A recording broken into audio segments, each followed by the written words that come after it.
അതുപോലെ തന്നെയാണ് ഒരു കാര്യം ഞാൻ ഈ അവസരത്തിൽ വിസ്മരിക്കുന്നില്ല. നിങ്ങളിൽ പലരും വിവാഹിതരാണ്, അവിവാഹിതരുമില്ല. നമ്മളിപ്പോൾ ഈ ഒരു അവസരത്തിൽ ഡിപ്പാർട്ട്മെൻറ്റിന് ഏറ്റവും കൂടുതൽ നാണക്കേടുണ്ടാക്കിയ ഒരു സംഭവമാണ് ഒരു പെൺകുട്ടിയോട് വിവാഹത്തിൻ്റെ സ്ത്രീധനം ചോദിച്ച് കൊടുക്കാത്തതിൻ്റെ പേര് വിസ്മയം. ആ കുഞ്ഞിനെ ആത്മഹത്യ ചെയ്യേണ്ടി വന്ന ഒരു ദാരുണമായ, കേരളത്തിന് തന്നെ ലജ്ജാകരമായ ഒരു സംഭവമുണ്ടായി. ആ സംഭവം നിങ്ങൾ മനസ്സിൽ വയ്ക്കണം. അവിവാഹിതരാണെങ്കിൽ വിവാഹം കഴിക്കുമ്പോൾ സ്ത്രീധനം ചോദിക്കാൻ പാടില്ല എന്ന പ്രതിജ്ഞ. സ്ത്രീധനം ഇന്ത്യ എന്ന മഹാരാജ്യത്ത് നിരോധിക്കപ്പെട്ട നിയമവിരുദ്ധമായ ഒരു സംവിധാനം.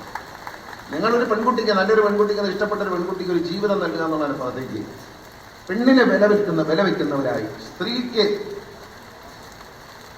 വില വെച്ച് വാങ്ങുന്നവരായി നിങ്ങൾ മാറാൻ പാടില്ല.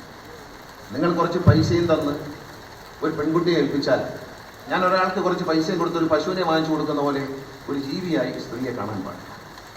സ്ത്രീയുടെ ആ ഒരു ബഹുമാന്യത നിലനിർത്തിക്കൊണ്ട് നിങ്ങൾ സ്ത്രീധനം വാങ്ങുകയില്ലെന്ന് കൂടി ഈ പ്രതിജ്ഞാവാദകത്തിൽ ചൊല്ലിത്തരേണ്ടതാണ്. പറയേണ്ട കാര്യമില്ല, അതൊരു നിയമവിരുദ്ധമായ കാര്യമാണ്. അതിൽ ചെറുപ്പക്കാരായ നിങ്ങൾ സ്നേഹത്തോടെ ഞാൻ പറയുന്നു, മാതൃകയാകുക. ഇപ്പോൾ ഈ ഭാര്യ കൂട്ടുന്നതൊന്നും നമ്മുടെ ജീവിതത്തിൽ പ്രയോജനപ്പെടില്ല, നമ്മൾ പോകുമ്പോൾ കൊണ്ടുപോകില്ല. അതുകൊണ്ട് സുതാര്യമായിരിക്കണം, അഴിമതിരഹിതമായിരിക്കണം നിങ്ങളുടെ ജീവിതം ഞാൻ ഓർമ്മിപ്പിക്കും.